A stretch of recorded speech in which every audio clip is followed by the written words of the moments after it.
Jumping on. Hello. Thank you so much for joining us today on Her Version. This podcast is dedicated to sharing stories of struggle to triumph, a platform that allows individuals to tell their truth in order to inspire and uplift others. I am your host, Sabrina Victoria. If you are new to this podcast, make sure you follow, like, subscribe, and share. Let's jump right in.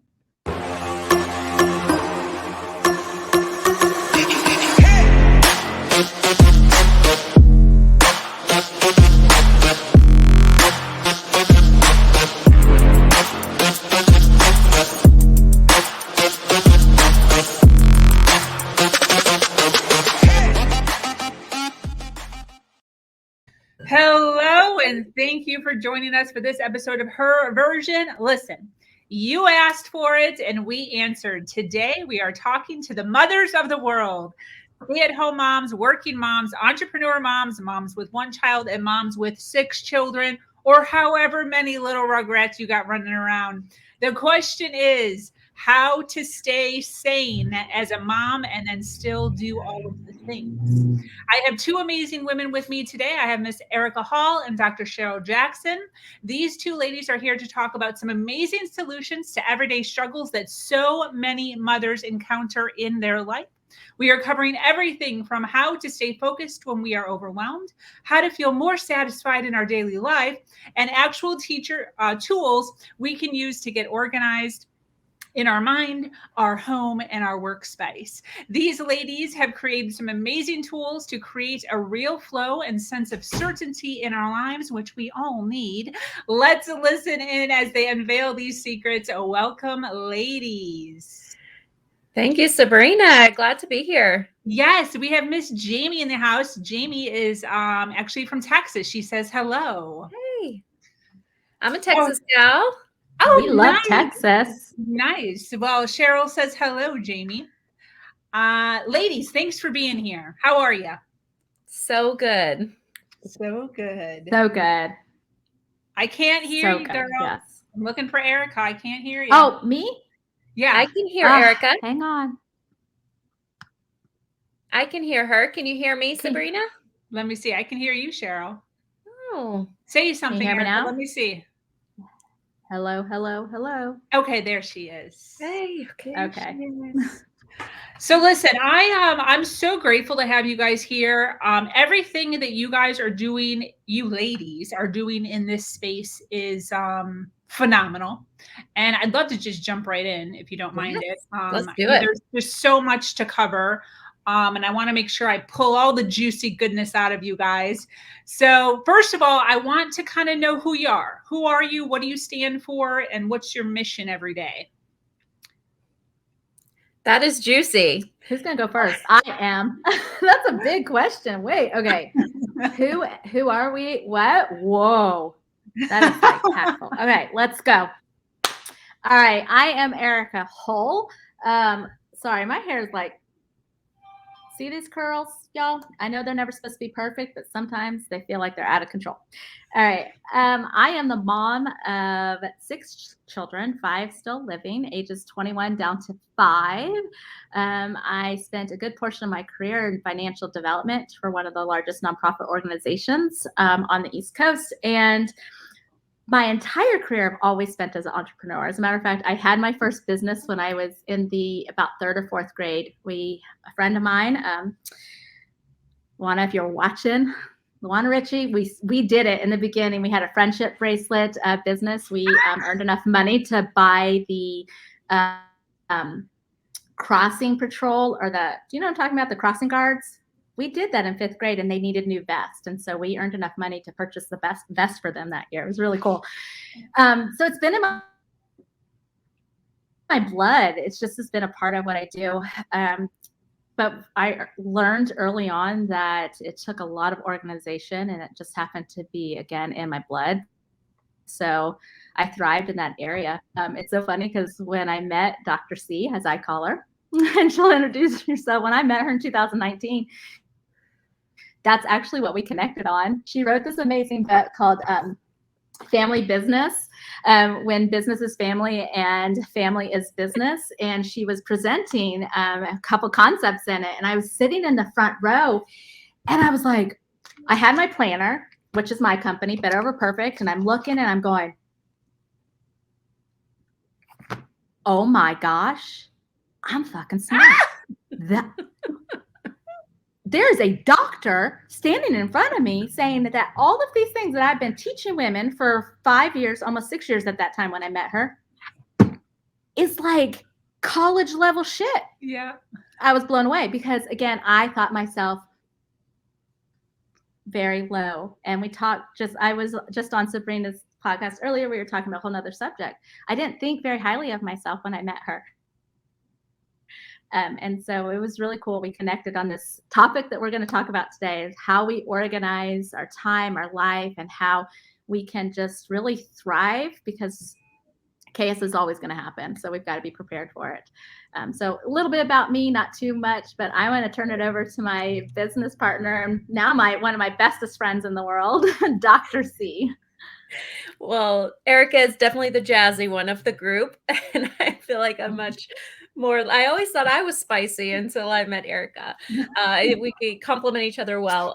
But I'm Cheryl Jackson, an industrial psychologist by trade, and I spent about 15 years in the corporate arena, really helping primarily Fortune 50 organizations, big box retailers, manufacturers, healthcare organizations, helping them thrive through organizational effectiveness, and org design. And that's really giving employees in the organization clarity on what's my role, how do I do it, what am I evaluated on, how are you measuring these concepts? And we don't realize how much clarity really makes a difference in how we feel about the work that we do, how confident we are going into that, and how we know what's important and what's not important. And so I thought, if organizations, if the biggest companies in the world think that this is important, then it's probably important for small businesses. And then I said, you know what? Running a business and running a family are very similar. My boys are 6 and 4. And so that was kind of new for me. And I thought the same things that I'm applying to organizations, I can apply to my children, changing the culture in my home, setting boundaries, performance management, managing expectations. So that's where the book came from. And that's where we teach a lot of the concepts come from this idea of, and the concepts around industrial organizational psychology and positive psychology. And I stand for engagement. I want people to be so engaged in their lives that they love what they do and do what they love. And I want to help people live better so that they can work better and ultimately lead others to that better place. Absolutely. I love that. So what do you two do? What are your companies? Well, you can kind of see, like, she already had Better in her stuff, and I had a company called Better Over Perfect, and I was teaching those principles in essence to who I really thought I was only. And so, we were stay-at-home moms or women who were working from home, but we were just kind of grouping ourselves into this category together of, like, I don't know, less than. Mm-hmm. Like, because we ran our businesses from home, or because we were taking care of 6 kids and basically running a corporation at that point, because there's all your different departments, we're not really like. And so it was just such a cool thing that 2 women, 2 different realms of life, 2 different education levels, 2 different economic classes, 2 different areas of the country. She's in Texas. I was born there, but I was up in Ohio, or I am, that we were talking about such similar things. And we're talking about similar it ways. It's so important. And these are topics that everyone, in the organizations, I just got off of a call of our women's resource group, and they were all saying the exact same thing: work-life balance. And what does it look like to work from home and have this role interruption all day long? And so our business is the corner office, and that's where our mission is really to level the playing field for women in business, to really change the landscape. So often we find ourselves in a man's world, right? A world built by and for men. And that's not negative in any sense. It's reality. Our foundation in America was men building businesses for men to work, and they Mhm. all had wives at home that would get the children ready, take them to doctor's appointments, tend the garden, cook dinner, and be flawless the whole time. And now we've transitioned to a place we're trying to enter the workforce that's still designed very much for men. Our working hours are now 8 to 5. Who's supposed to get that dinner on the table? We've moved out of the cities, and so we're driving in and we're commuting an hour or more each way, yet the burden still very much falls on us. But the workforce has not changed. Society has not changed to say it's okay to cut off at 3 so you can get this stuff done. And if you need to work a couple of hours in the evening because that's when you're back at your prime, then work a couple of hours in the evening. Come in after your children get on the school bus. We are still supposed to fit our entire multi vocations into the workforce designed for men.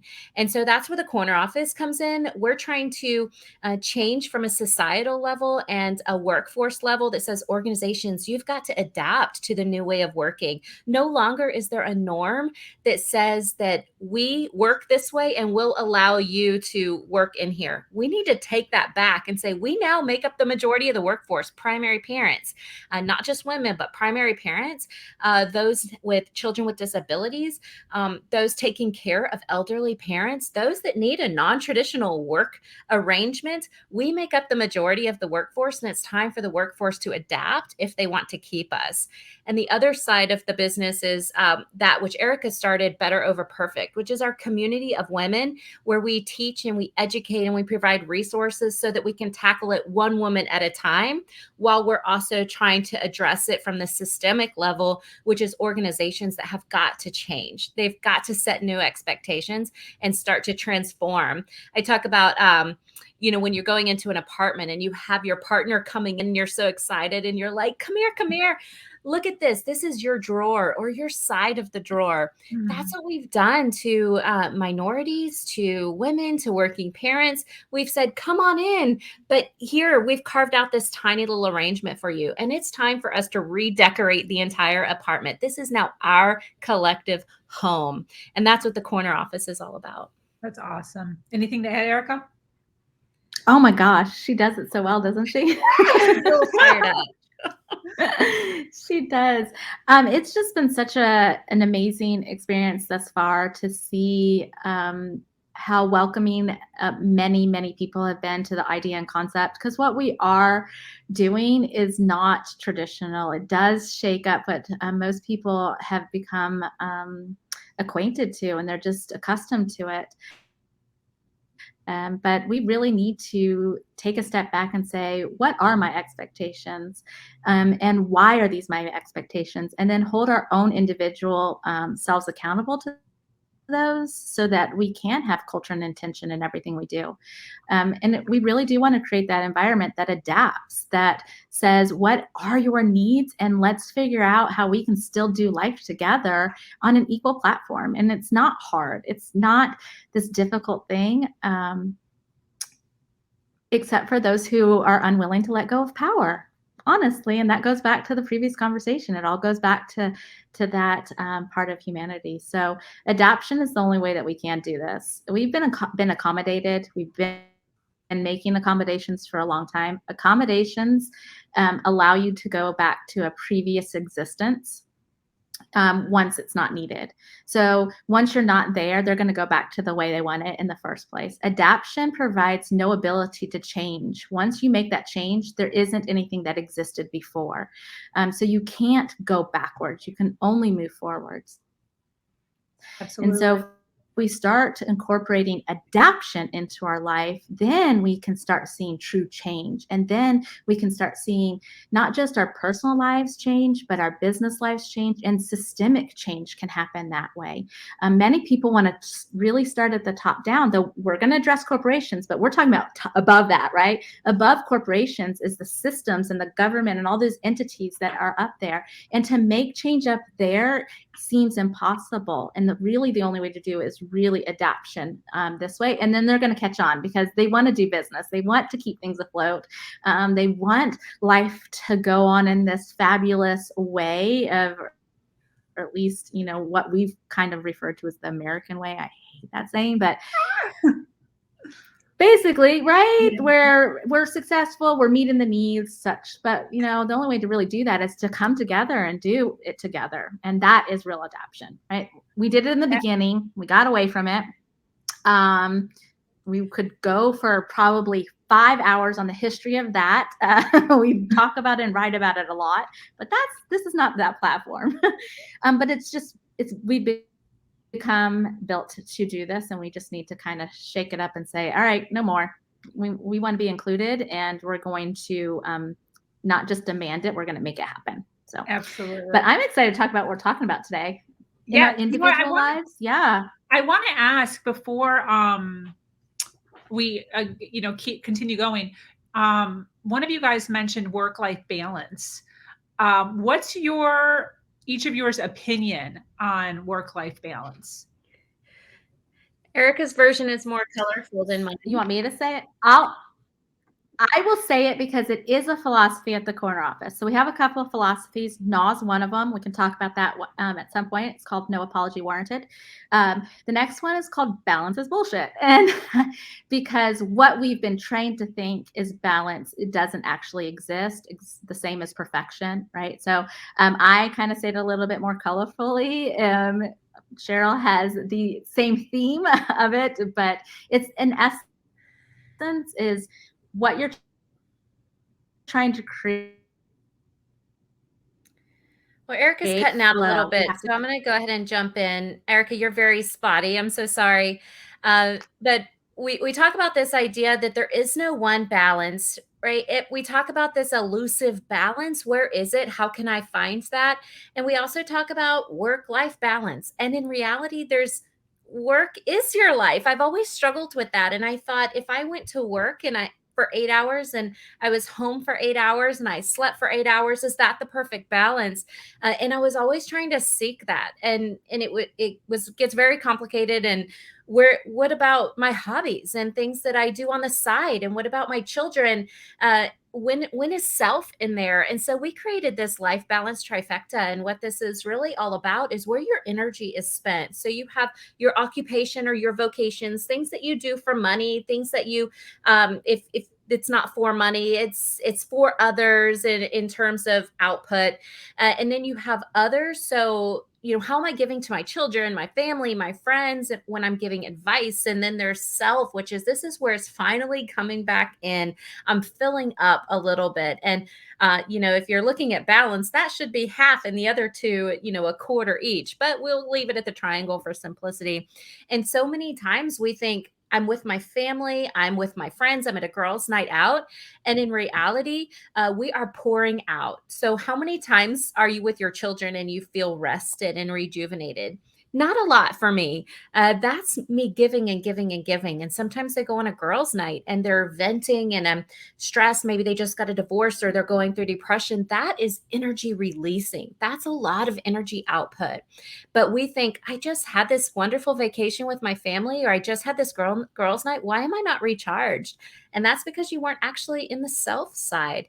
You were in the other side, or you're doing a hobby, which you're checking email and marketing that. And that's a lot of energy output for a product that's not really self. People think that's your hobby, you're doing it for fun, but there are a lot of parts of your hobby that aren't fun and their energy output. And so we really need to understand what each of those components are and make sure if we're taking time for ourselves that it's actually self. It's a bubble bath that you're enjoying, not thinking about work or thinking about your children, because your brain will be like, that was never self time. Yes. And so this balance is very elusive, and it's interesting that we talk about it so easily when it's not a concept that's easy at all. I love that. Absolutely. Anything to add, Erika? Are you back? You look better.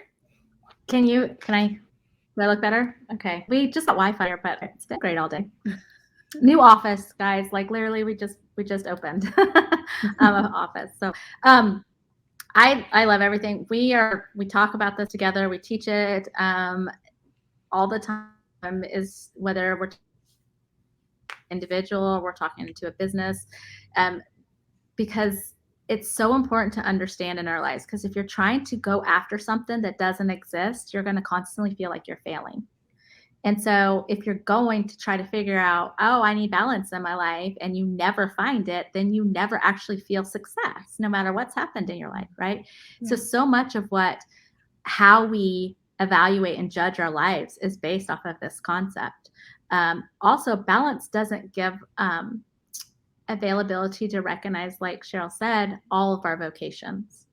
It doesn't let us recognize anything, because when we think of balance, you're thinking of balance, a teeter-totter. You're only thinking two sides, right? Even the woman who's holding the scales, there's only two sides. So what? There's only two sides of me? Can I only balance my family and my work, or am I supposed to balance myself and this? Like, there's only two options. Well, that's not our lives. Our lives are multivocational. Exactly. And so when we let go of that concept, and we kind of adapt more of a triangle, which can include all of our vocations, and start acknowledging it, then we can actually feel that sense of balance, because that's what we're after, right? We live in a state of overwhelm. We want a sense of balance. These aren't actually places or things. They're feelings that we get wrapped up in. So it also helps us establish our emotional tone and stability too. So it's really awesome. Definitely. And when it comes to work-life balance, I think a lot of times the reason that that's such a cliche is because as humans, but we're speaking to mothers right now, there's a sense of overwhelm. There's just so much, like you said, that we're supposed to be keeping track of. So, as an expert, in your field, what advice do you give to women who are just feeling this sense of like, there's just so much, there's so many things? What's the advice? What do we do? Wow. The number one thing is stop. Don't say anything. Don't say yes to anything else yet. Definitely don't take on anything until you can at least evaluate where you're at. But stop and pause is definitely my very first advice. Pause for sure. And then we take them through the well-rounded foundation. That's where anybody from college student to CEO, if they need to figure out what's going on in life, they feel overwhelmed, whatever that's going on, we start there. That is the foundation of what we teach.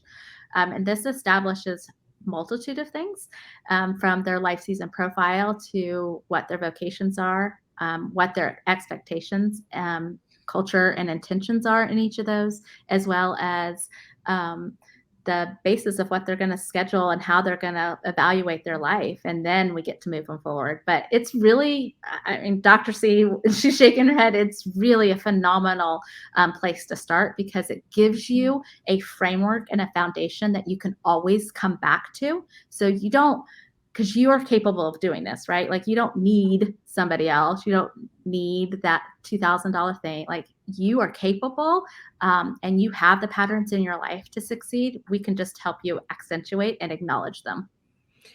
Yeah, so in organizations, what we do is we take a look at your job description, right? We would say, what are you supposed to be doing here? What are your primary and key responsibilities? And then how do those align to the organization's strategic vision and initiatives and objectives? So what's most important? And if we have a new project come in that was unexpected, then we start crossing things off that list, or we find out who else can do this job. And so on an individual level, we can do the same thing. And that's what the life season profile is all about. That says, what are the realities of my life right now? What all is going on? Which is one thing organizations do not always consider. What is going on in your life as an individual? And when it's an engagement perspective, we have to include the entire individual. Like it or not, we can't shut it off at the door. So to take a look at what's going on in your life, and then if you were getting evaluated today, what's most important? And if you're looking at a year from now and you're getting evaluated, what is going to be the decision maker as to whether or not you got a needs improvement, or excel, or get that merit increase? And so the same thing with our lives. We need to take a look back and say, what do I want to be known for? What do I want to be remembered for? And what's most important in my life right now? Which of those balls that I'm juggling are glass, and which ones are rubber? You've probably heard that quote before, or that theme before. Which ones can I drop or set down, and what can I delegate? So we actually encourage individuals, women in particular, to outline what are my key responsibilities here? What are those most important vocations that I can't let the ball drop on? And we call those bare bones, or better bare bones of, I need to keep these balls moving. These are the most important things in my life, and actually schedule them out. And when you schedule those out, it helps you identify specific times to do those. And then when you're engaging in other vocations, even like self-care and health, you can feel confident that you're doing okay because this time is scheduled in. You have time for all your other vocations. So often overwhelm comes because we're thinking about this moment right here and look at all the things I have to do.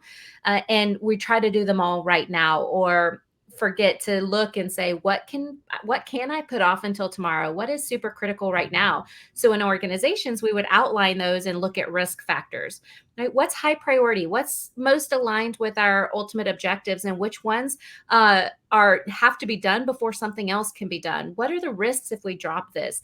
And we need to do that in our own lives and establish, what happens if I don't spend time with my kids right now? What happens if I don't pay the bills today? What happens if I don't hang out with my friends? Or what happens if I don't get this specific job or this project done? What happens if I don't remodel this area that I need to? Is the roof actually going to cave in, or is it a nice to have? And evaluating yourself on those and then identifying what you can put off really helps create that margin in your life that says, I have a little bit of space to think. I'm not rushing from one thing to the next, and I never get ahead. Absolutely. And then when you're saying that, what does that look like? Are they writing lists? Is this Post-it notes? Well, let me I'll show you mine. There's a workbook, you can get it for free, but it really helps when you do the workshop. And so starting in November, we will have actual workshops live and in person, and then other people can join virtually. But I mean, we even gave you an example. Like I bared my soul to the world on these vocations because they were mine at some point. But yeah, we have the entire workbook where it helps build from the ground up, as well as a few resources through blog posts that you can read. But it works better when you take the workshop, of course. We do it together. We do it together. Mm-hmm. That's awesome. We practice this. It's a process that we use for ourselves in our lives. We use it for our business. We use it to help other people. And anytime something's happening, we're like, okay, let's reevaluate. What's our life season profile? What is the hang up? Because too many times we think that everything is a fire, which it's not. We think that it's not okay to have some things just be manageable. Like this gives you permission to be like, it's okay if I only sweep my floors once a week. Like it's cool. Like as long as the laundry's clean and folded during this time, that's manageable. That's all I'm taking on because I'm writing a book, like, or I'm had a new baby. Like you can really start to establish this level of manageability. And so what that gives you is kind of like autopilot mode without the guilt and without thinking you're dropping the ball, because you're still staying on top of it. You're still covering your bare bones, and you're not injecting this nervousness of everything's a fire. Everything has to be perfect. It's got to be this way. I've got to do it this way. These shoulds and coulds and all of this that's put on top of us. It eliminates that. You let it go. And then all of a sudden you're like, oh, this is what happiness feels. Wow. And it's not, you don't have to be like us doing a million freaking things. Okay. That's not the point of this. You could be very happy doing whatever it is you're doing in life, and this still bring you a huge sense of joy. It allows you to exit overwhelm and just enter that piece of purpose that what I'm doing is intentional. Right. And we're never taught to do that in our lives. Yeah. We're never taught how to do this.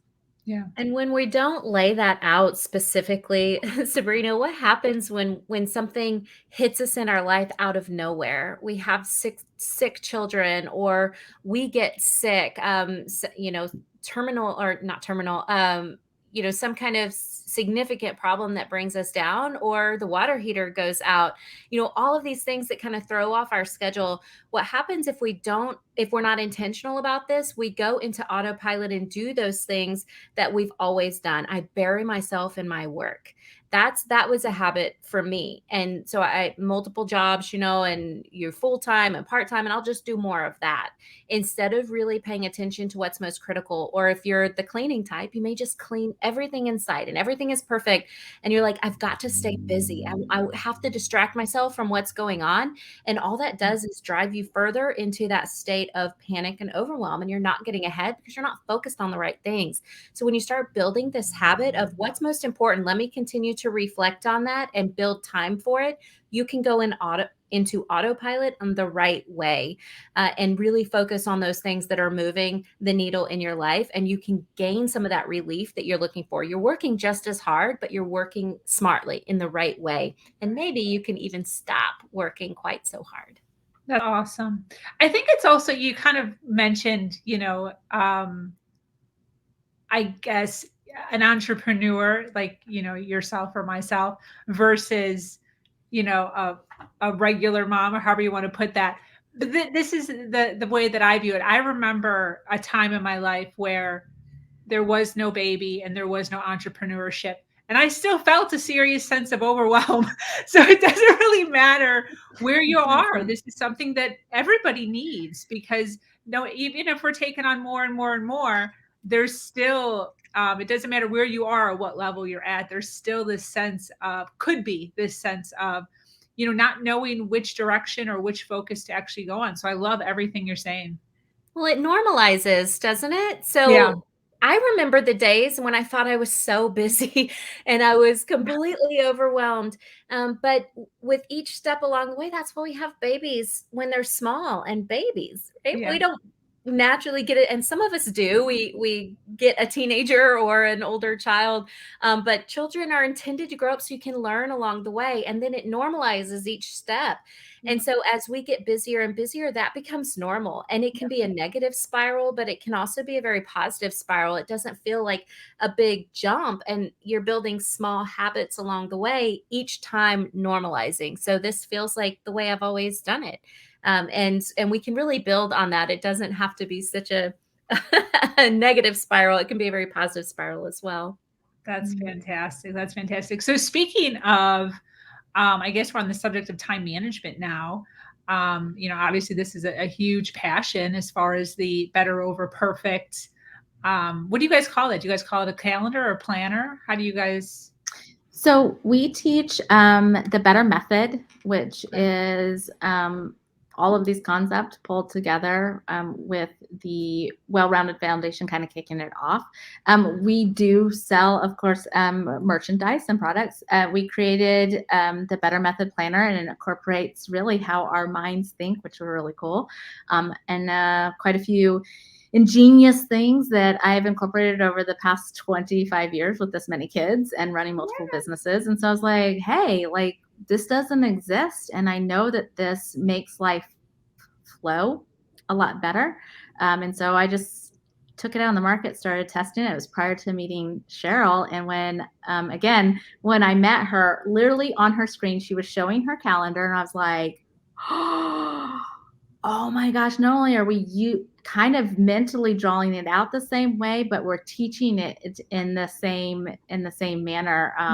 We were using similar words. So it just was like this really awesome marriage of sense, awesome. That thing. But yeah, so the Better Method Planner is available. The 2022 calendars are getting ready to go up this week. So but it's a system that adapts to you. So other than the few yearly things or the monthly calendar, everything is undated so that you can really adapt it to your life.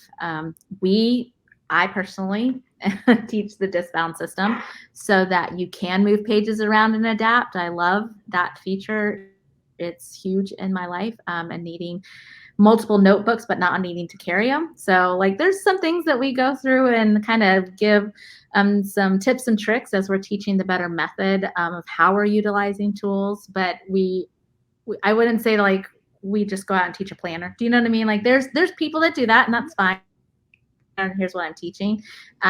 We really have a method that you can apply to your life. It includes the Better Self formula, which is one that we are very, very passionate about. So it includes a whole bunch of different aspects that aren't included in necessarily time management that you would get out of a planning system or even a planning workshop, which that's the part that I love. We look at the whole part of you in it and make sure that you're incorporated into that part of it. Beautiful. And go ahead. One of the keys about time management is to remember that it's yours. And so many productivity experts will come in and make suggestions about ideal weeks and 4-hour blocks of time and doing one thing. And the reality is that multivocational women, we don't always have 4-hour chunks of time. We can't always wake up 2 hours before our children. We sometimes have to work at midnight. We don't have someone cooking meals. We have role interruption constantly. So whatever your plan is, your approach is, know that it's okay to incorporate all those things. You should, and you shouldn't try to fit it into someone else's approach. We do like the chunking concept, but perhaps something that lists what can I do with my children and sit on the couch, and what do I need brain power to do. I have lists. This takes 5 minutes to do if I just have 10 minutes or 30 minutes between meetings. And these are things I need to do at midnight because I need my full brain power. And it's okay to wake up at 5:30 one morning and 8 o'clock the next morning. That is okay. And a lot of women, we try to fit our lives into someone else's productivity techniques, and it doesn't work. And then we're wondering what we're doing wrong. So I just want to give you encouragement that when it comes to time management, you have got to do what works best for you and pick and choose what you want to do. Take that theme and build on it. I have 2-hour chunks of time, and not 4, but 2. And then 30-minute, what can I do in 30-minute, and adapt it to what works. That's the only way we can do it, because these were not designed for us. We're trying to change that. Yes. Yeah, that was the thing.